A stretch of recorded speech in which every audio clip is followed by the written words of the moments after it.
setiap malam Jumat dia pergi di kuburannya sahabatnya malam-malam. Nah, apa kira-kira kita mampu pergi malam-malam? Bismillahirrahmanirrahim. Assalamualaikum warahmatullahi wabarakatuh.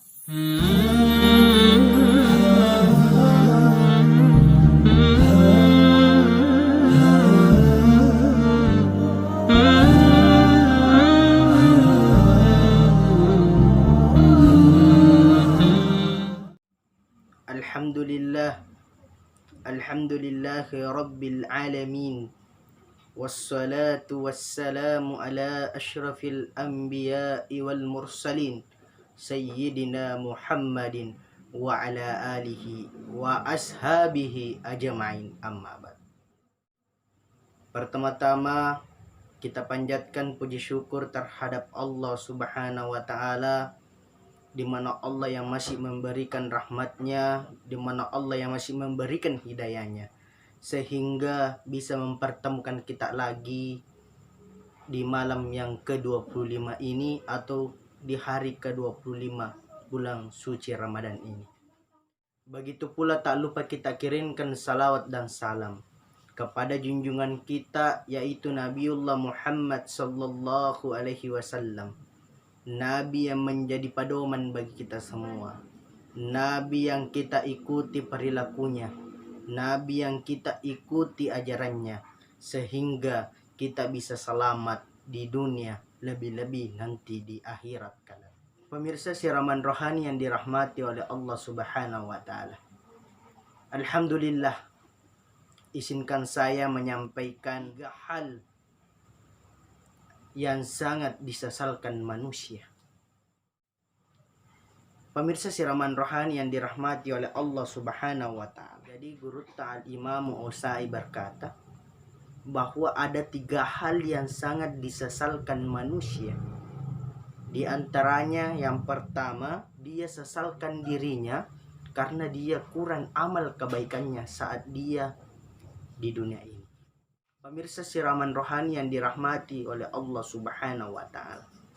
Allah Subhanahu wa ta'ala berfirman di dalam Al-Quran surat Al-Fussilat ayat 46 yang mengatakan, man amila sholihan falinafsih wa man asa'a fa'alaiha rabbuka bisalimil lil abidi. Siapa yang berbuat amal kebaikan maka dia akan mendapatkannya. Barang siapa yang melaksanakan perbuatan jahat maka dia akan disiksa. Dan yang terakhir, Allah Subhanahu wa ta'ala tidak akan melakukan hal-hal yang tidak senonohnya kepada kita hambanya. Pemirsa siraman rohani yang dirahmati oleh Allah Subhanahu wa ta'ala. Jadi Al-Imamul Auza'i mengatakan bahwa inilah satu hal yang sangat disesalkan manusia nantinya, bahwa dia mati akan tetapi dia tidak mempunyai amalan yang baik. Karena kenapa? Pemirsa siraman rohani yang dirahmati oleh Allah Subhanahu wa ta'ala, yang akan membantu kita nanti di akhirat kelak yaitu amal kita, amal kebaikan kita. Karena kita mendengar bahwa apapun yang kita tanam di dunia ini, maka itulah yang akan kita dapatkan. Karena kita tidak pernah melihat orang yang tanam lombok akan tetapi dia panen tomat. Tidak pernah. Apapun yang kita tanam di dunia ini, sampai seumpamanya jagung yang kita tanam, maka jagung pula lah yang akan kita dapatkan. Pemirsa siraman rohani yang dirahmati oleh Allah Subhanahu wa ta'ala. Ini yang pertama yang sangat disesalkan manusia nantinya, yaitu karena kurang amal kebaikannya. Yang kedua, kata Al-Imamul Auza'i, hal yang sangat disesalkan manusia yaitu manusia sangat menyesalkan nantinya karena itu anaknya tidak menjadi amal yang soleh, anak yang soleh, atau tidak ada keluarganya yang soleh. Pemirsa siraman rohani yang dirahmati oleh Allah Subhanahu wa ta'ala, kita pernah membahas bahwa anak itu adalah ujian bagi kita. Maka kemudian bagaimana ke kita, apakah kita mampu melalui ujian itu? Nah pemirsa siraman rohani yang dirahmati oleh Allah Subhanahu wa ta'ala, Ketika kita mempunyai anak yang soleh, dia tiap dalam sholatnya pasti dia akan berdoa, Rabbi ghafirli wali walidayya warhamhuma kama rabbayana sugoro. Ya Allah, ampunilah dosa-dosa orang tua saya. Berbuat baiklah dia kepada dia sebagaimana dia berbuat baik saya di waktu kecil. Itulah fungsinya mendapatkan anak yang soleh.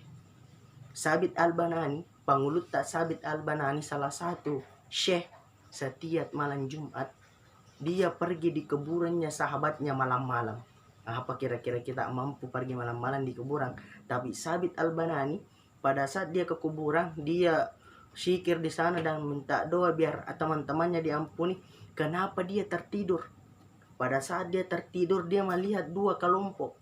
Kelompok pertama yaitu kelompok yang berombong-rombongan dan pakaiannya sangat bagus, dan dia mendapatkan sungguhan makanan. Sedangkan kelompok dua cuma satu orang, pakaiannya jelek, pakaiannya tidak teratur. Akan tetapi Sabit Al-Banani bertanya kepada pemuda ini, "Hai pemuda, tadi ada gerombolan orang banyak, semua pakaiannya bagus. Hai pemuda, kau itu kenapa pakaianmu tidak bagus dan tidak teratur?" Pemuda menjawab kepada Sabit Al-Banani, "Itulah imannya orang Islam, syekhnya orang Islam. Saya ini semenjak saya mati keluarga saya lupakan saya. Anak saya mungkin tidak pernah mendoakan saya. Dan ternyata perlu kita ketahui pemirsa bahwa yang disumbangkan keluarga tak di dunia ini, yang doanya anak-anak yang soleh tak kita nantinya, kita akan mendapatkannya nanti di akhirat kelak." Lanjut cerita Sabit Al-Banani, kenapa kira-kira keluarga tak? Nah, tidak ada yang bantu ki dan tidak ada yang menyumbangkan ki dan tidak ada yang mendoakan ki. Pemuda ini mengatakan kepada Sabit Al-Banani, "Mamaku sudah bersuami kembali. Naikian al-lupaina." Singkat cerita, setelah Sabit Al-Banani bertanya, "Di mana alamat rumahmu?" Sehingga Sabit Al-Banani pergi dari rumahnya. Dia sampaikan keadaannya anaknya pakaiannya tidak teratur, dia tidak mendapatkan sungguhan, dia tidak mendapatkan amal dari doa-doa anaknya, doa-doa dari keluarganya, sumbangan dari anaknya. Pertamanya, orang tuanya tidak percaya. Akan tetapi pemuda ini sampaikan kepada Sabit Al-Banani, ketika orang tua saya tidak percaya, ditanyakan bahwa ada uang 100 dirham yang disisakan bapakku untuk saya. Dan apa yang terjadi? Setelah itu, Masya Allah, baru dia sadar ternyata anakku. Oleh karena itu, mamanya ini Sabit Al-Banani, dia sumbangkan semua uangnya itu 100 dirham. Dan apa yang terjadi? Setelah sholat, setelah malam Jumat, Sabit Al-Banani kembali ke kuburan malam Jumat. Dan apa yang terjadi? Bermimpilah Sabit Al-Banani kembali melihat pemuda berjalan bersama kelompok yang bersih, kelompok yang teratur dan mendapatkan suguhan. Pemirsa siraman rohani yang dirahmati oleh Allah Subhanahu wa taala. Oleh karena itu, didiklah anak kita menjadi anak yang soleh, karena ketika kita akan meninggal nantinya, yang akan mendoakan kita adalah anak soleh kita atau keluarga kita, dan akan yang menyumbangkan kita adalah keluarga kita yang masih hidup di dunia ini. Pemirsa siraman rohani yang dirahmati oleh Allah Subhanahu wa taala. Dan yang terakhir, yang sangat disesalkan manusia, yaitu dia menyesal karena kenapa dia mengikuti hawa nafsunya.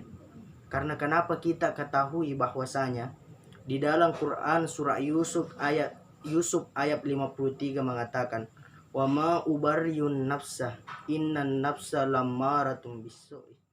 Artinya apa? Hawa nafsu itu dia sering menunjukkan kepada kejahatan. Oleh karena itu, tantangan berat kepada kita yaitu mampu menjaga hawa nafsu kita. Ketika kita mampu menjaga hawa nafsu kita, insya Allah kita akan selamat dan kita tidak akan menyesal hidup di dunia ini. Sebagai kesimpulan, ada 3 hal yang disesalkan manusia. Dia sesal karena kurang amal kebaikannya. Yang kedua, dia sesal karena dia tidak mempunyai anak yang soleh. Dan yang ketiga, dia menyesal karena tidak mampu melawan hawa nafsunya. Ada benarnya dari Allah, ada salahnya dari saya manusia yang tak luput dari kesalahan. Wallahul muwaffiq ila aqwamit thariq. Wabillahi taufiq was sa'adah. Wassalamu alaikum warahmatullahi wabarakatuh.